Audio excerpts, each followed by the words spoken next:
Seguimos aquí. En Marbella. Ay, coño. Seguimos aquí. Miren, en este momento vamos a iniciar una interesante conversación. Una conversación que dejamos a media en nuestra última intervención de Guido aquí en la mañana. Bienvenido, Guido. ¿Cómo está todo? Bien, gracias. Muchas felicidades. Salud a todos. Igualmente. Y mi mejor deseo para el próximo año. ¿Cómo tuve la Navidad, Guido?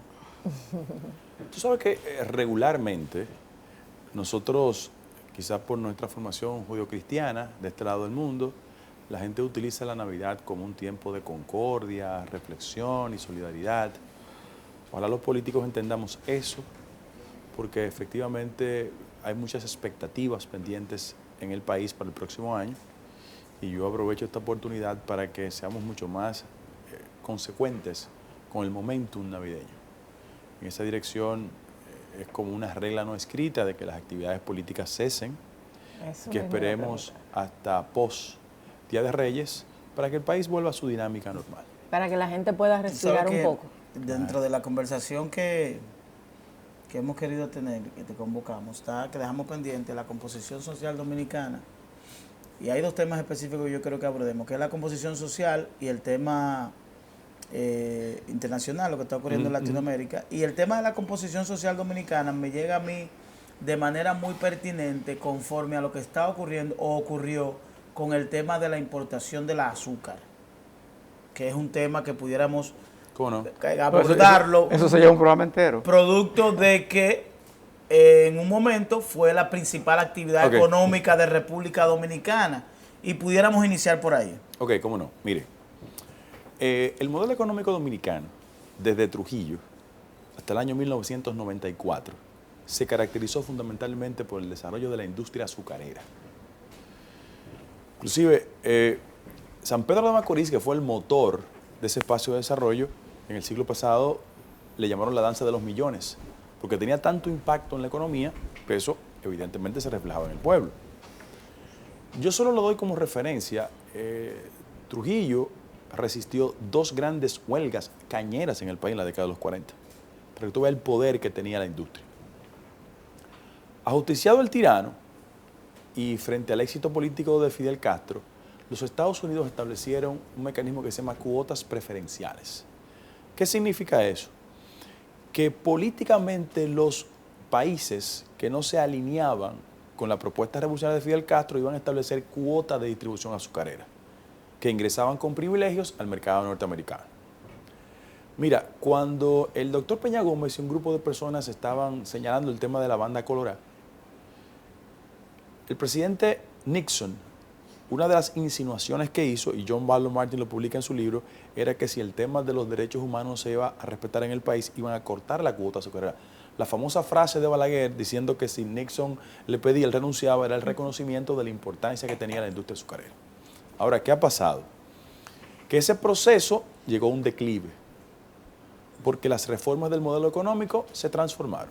Ya hace 25 años en el país, el modelo de crecimiento se sostiene fundamentalmente en tres ámbitos: turismo, zona franca y remesas. Ahora, ¿cuál fue el inconveniente? Que el enclave azucarero fue sinónimo de empobrecerse, porque como la actividad azucarera ya no producía los recursos de antes. ¿Quién fue el visionario? Mira, yo lo que creo que el modelo económico de una sociedad como la nuestra depender exclusivamente del factor. Porque Cuba no hizo lo mismo. Cuba mantuvo y eso llevó a Cuba a la pobreza. Sí, yo el mejor paralelismo. Haití producía caña mucho. Sí, también. Yo el mejor paralelismo lo tengo con Venezuela. Venezuela, el 98% de su actividad productiva es del petróleo.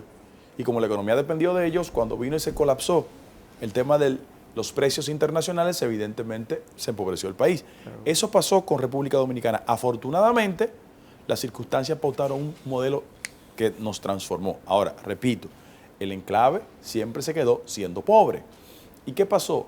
Que el proceso de capitalización provocó que ya la industria azucarera, fundamentalmente el Consejo Estatal del Azúcar, es una estructura inmobiliaria, no produce. Sí. La actividad productiva en este país depende de tres enclaves. Uno en Barahona, de un capital guatemalteco, y los otros dos en la parte este del país, Grupo Vicini, por un lado, y el Grupo Romana Corporation. ¿Y Montellano no trabaja allá? Muy lento, pero no tiene impacto. Por ejemplo, el año pasado, las importaciones producto de la actividad azucarera en el país representaron solo el 1.3% de las importaciones, 153 millones de dólares. ¿Cuál fue el problema? Que una parte importante de Romana Corporation en los últimos 25 años transformó el modelo de industria azucarera y ya no dependen solo de la industria azucarera. Ahí hay turismo, ganadería, agroindustria. Claro. Bien. ¿Cuál fue el grupo económico que logró superar la observación que hacen los Estados Unidos? Porque recuérdense que toda la actividad productiva azucarera la colocamos en el mercado norteamericano y ellos tienen regulaciones. Lo primero fue el grupo Vicini, que el padre Harley llegó aquí hace 18 años y en sus investigaciones en los campos de San Pedro de Macorís determinó que habían prácticas esclavistas. Trajo unos congresistas y evidentemente eso lo generó un conflicto a ese grupo económico, que afortunadamente ese grupo económico hizo las modificaciones del lugar y evidentemente pudo superar el tema. Ahora, en el caso específico de Central Romana, miren, yo tengo una extracción del este, mis padres nacieron en el este, y yo quiero decir lo siguiente, cada vez que la Unión Europea o los Estados Unidos hacen una evaluación respecto al tipo de modelo esclavista, culturalmente no se corresponde con la realidad social dominicana. No estoy diciendo que viven en condiciones superiores aquí, no. Lo que pasa es que cuando a los Estados Unidos le hablan del concepto de esclavitud y de discriminación, los norteamericanos se refieren a la guerra de secesión norteamericana, que fue una guerra mediante la cual los estados del norte querían preservar la esclavitud a los estados del sur. Y cuando tú le dices a un congresista o a un político norteamericano, discriminación, Sí, ya sé. ellos se refieren a su realidad, A lo que no a la pasó. realidad nuestra. A lo que pasó. Bien, frente a eso, yo debo de reconocer el poder de los grupos afroamericanos en los Estados Unidos. Y como en el partido gobernante, la figura ideológica de mayor peso específico es Barack Obama, afroamericano. Mucha gente, bueno, los líderes icónicos del movimiento norteamericano han sido afroamericanos. Malcolm X, Martin Luther King y un movimiento importantísimo que se llama The Black Panthers, las Panteras Negras. Sí. Ahora, ¿qué ha pasado? Que ese proceso ha ido evolucionando y esos grupos ya tienen un poder político. Me explico. Hablé de Obama. La actual vicepresidenta, ¿qué es? Sí, sí, sí. Afroamericana. Kamala Harris, sí. Y Kamala Harris. anoten este nombre, porque mucha gente que hace política en este país no estudia la política. La figura fundamental, que es la vocera de la Casa Blanca, se llama Marine Jean-Pierre. Haitiana. Sí. Ojo, haitiana, de padres haitianos. Ella es lesbiana pública, porque en Estados Unidos hay un mayor respeto por el tema de la orientación sexual. Pero fíjate cómo esos elementos se van combinando para que en la observación que ellos tienen respecto de nosotros sea totalmente diferente. Sin embargo, ¿qué yo quiero decir? Central Romana representa 25,000 empleos directos en la República Dominicana. Ningún gobierno racional puede poner distancias de una acción. Estar ajeno a Sí. Es un problema país. Porque aunque técnicamente es una sanción a un grupo económico de origen y factura norteamericana, porque hace 28 años la familia Fanjul, de origen cubano pero ciudadanos norteamericanos, tomaron el control de eso. Porque esa es una historia sumamente interesante.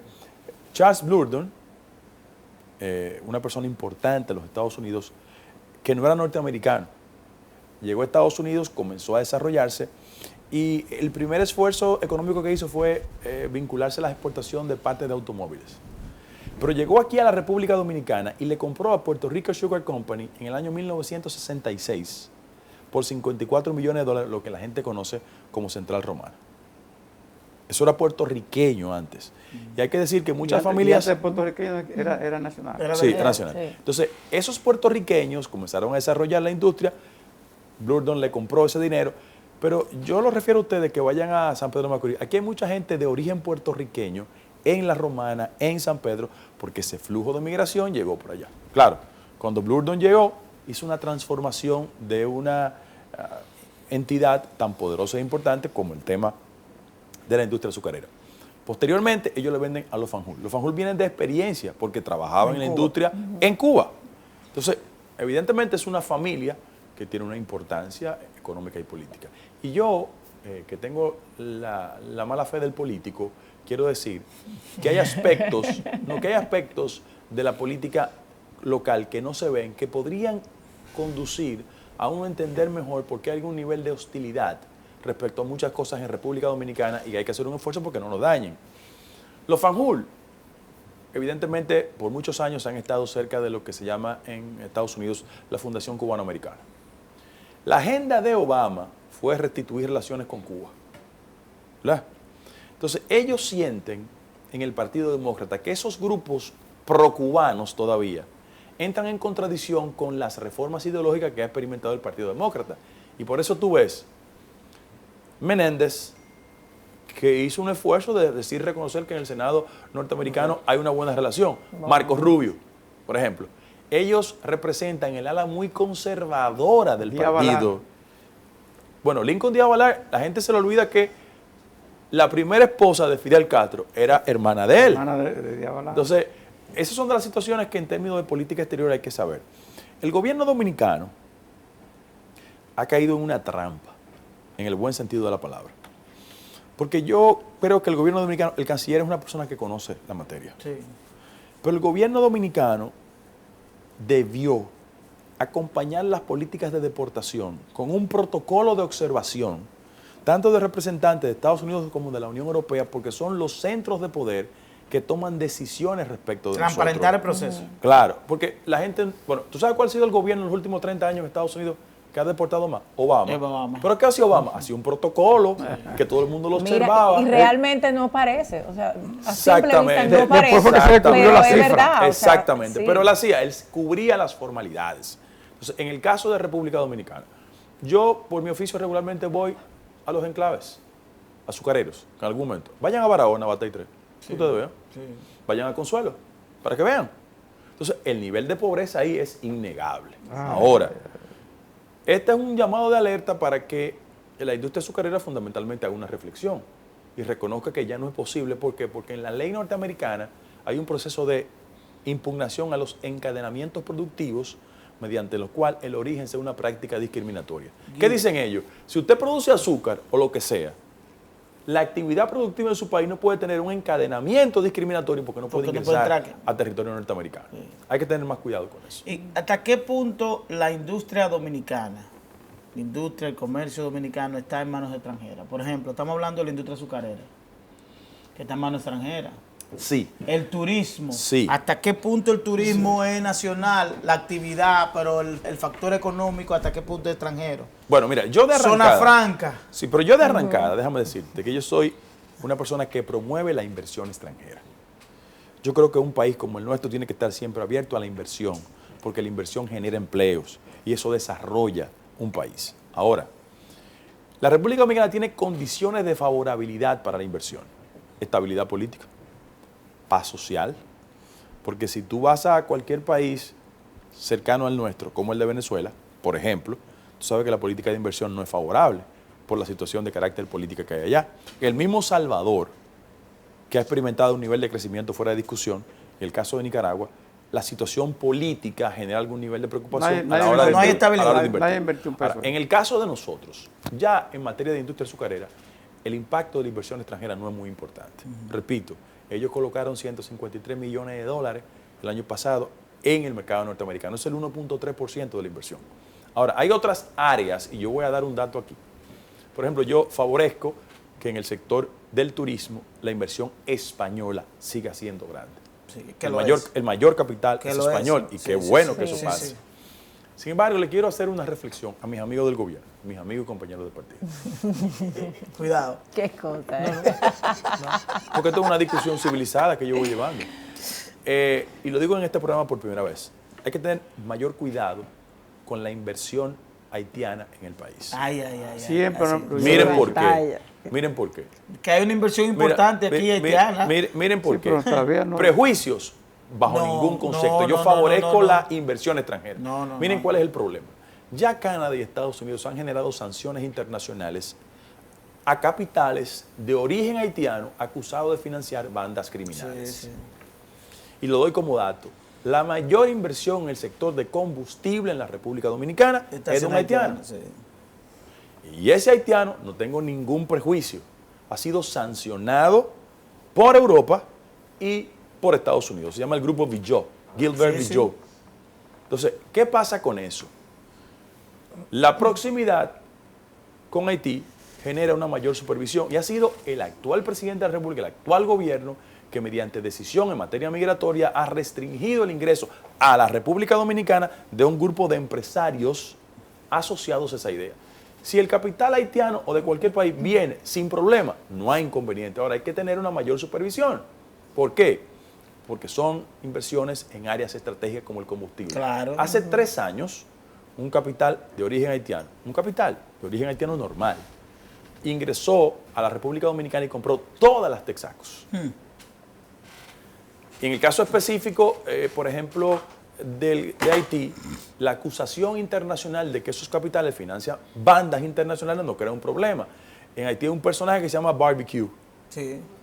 que es el líder de las bandas criminales que tienen control de los puertos, y por eso yo aspiro que el gobierno dominicano tenga una mayor supervisión de ese tipo de inversión.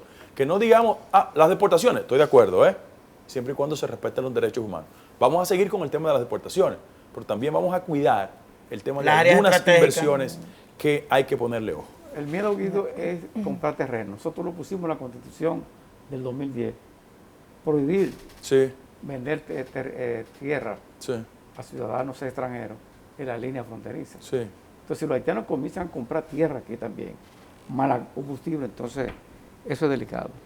Hay un capital significativo haitiano Eso es delicado. aquí en la ciudad de Santo Domingo fundamentalmente. Sí. Muchos inmuebles han comprado, que no es malo siempre y cuando el origen sea correcto. Y que el presidente Martinelli, ¿por qué está metido ahí? El presidente Martínez vive mucho aquí, Sí, él vive aquí. vive aquí más que en otros sitios. Lo que pasa es que él es la cabeza de un grupo político económico importante en Haití.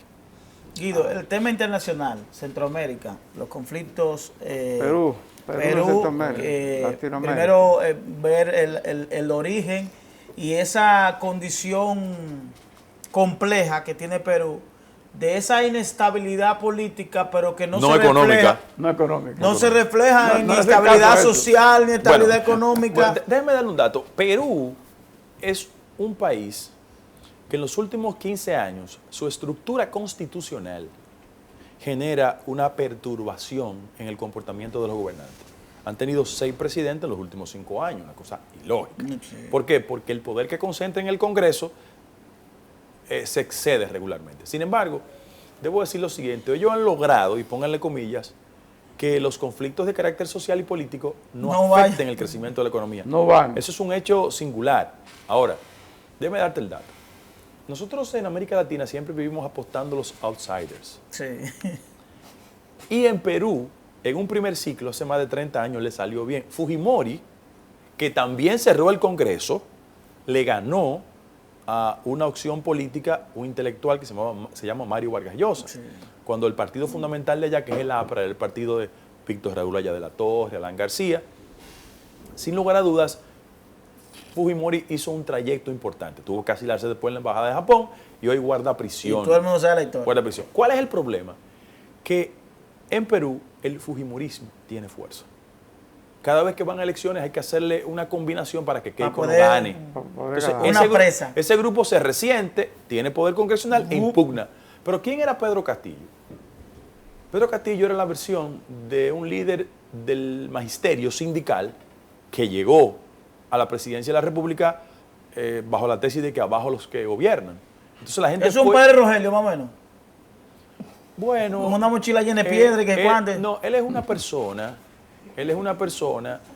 que tiene un arraigo evidente en el sector magisterial. Él no tuvo la capacidad de cohabitar, porque la política significa eso. Él tenía Claro, un Congreso claro. hostil, pero él tenía Aglutinar y- él tenía que cohabitar. Sin embargo, yo debo decir que Perú es uno de los países en América Latina donde el tema de Odebrecht le dio más duro a la clase política. 3 presidentes sometidos, uno se dio un balazo. Muy triste. Lo importante es apostar a las opciones que tengan mucho mayor conciencia democrática, porque en algunas veces la cura sale peor que la enfermedad. En el caso de Perú ha pasado lo mismo. ¿Y dónde están, por ejemplo, dónde está... ¿El fujimorismo? No, ¿dónde están los presidentes? Por ejemplo, el primer presidente Pablo, Sí. Kuczynski, ¿verdad? Kuczynski, sí. Kuczynski, ¿dónde está Kuczynski? ¿Dónde está Vizcarra? ¿Dónde están? Ellos están políticamente inhabilitados. Kuczynski tuvo que renunciar, Vizcarra también. Y bueno, la verdad es que ese es un país donde los partidos políticos tradicionales colapsaron. ¿Colapsaron por qué? Porque después que surgió Cambio 90, que fue la alternativa de un partido diferente, allá hasta Javier Pérez de Cuéllar aspiró a ser presidente, una persona que fue secretario general de la OEA. O sea, en Perú hay grandes conflictos. Yo pensaba que Ollanta Humala le iba a dar mayor estabilidad política. Sin embargo, él y su esposa están vinculados. Y Guido, ¿cuál tú entiendes tu percepción? ¿Cuál tú entiendes que va a ser el destino de...? Bueno, hay una vicepresidenta que técnicamente es de izquierda, la vicepresidenta. Ándale. No, pero ser de izquierda no es malo.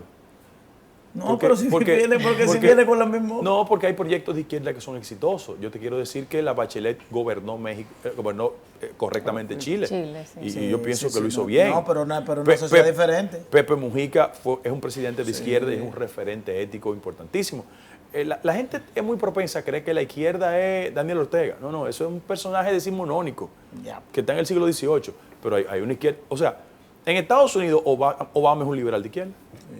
Eso no es hasta así. Pero volviendo al tema de Perú, creo que en Perú, evidentemente, hay que hacer un buen acompañamiento para que esa señora termine su ciclo, porque constitucionalmente es lo que le corresponde. Perú está en un proceso de dificultad institucional y lo que uno menos debe recomendar es que colapse el sistema político, porque, repito, ya los peruanos tienen una experiencia de un vengador social que le salió carísimo. Había un personaje que se llamaba Vladimir Montesinos, que era el jefe de la inteligencia que grababa a todas las personas. Está preso todavía, ¿eh? Todavía. Está preso. Como Fujimori está preso. ¿Esa no estará lo mismo que la vicepresidenta de Bolivia que todavía está presa? Lo que pasa es que la expresidenta era de otro partido.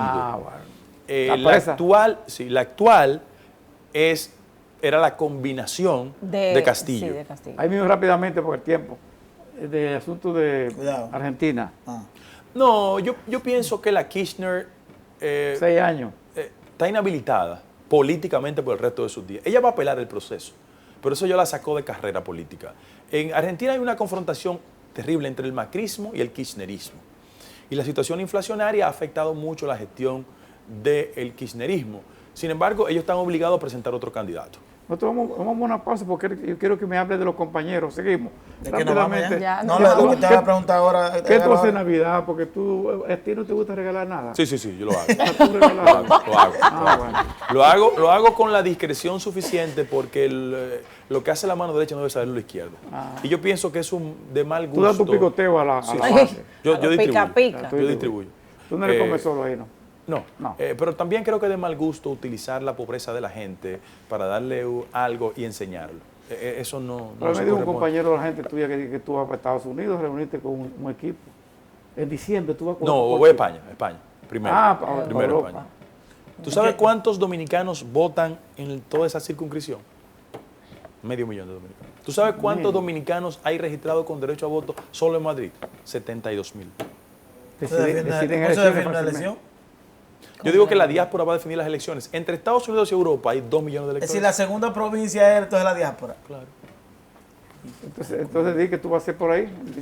Ahora voy y me voy a reunir con toda la estructura de dirección del partido en el local del Partido Socialista Obrero Español el próximo domingo a las 5:30 voy a reunir toda la dirección de Europa allá. Me voy a pasar todo este tiempo con ellos y con mi familia también. Guido, nos vemos en enero entonces. Con la gracia de Dios. Pero no nos va a incluir a nosotros, los compañeritos. Usted necesita Usted no es de ese equipo. Usted no es de ese equipo.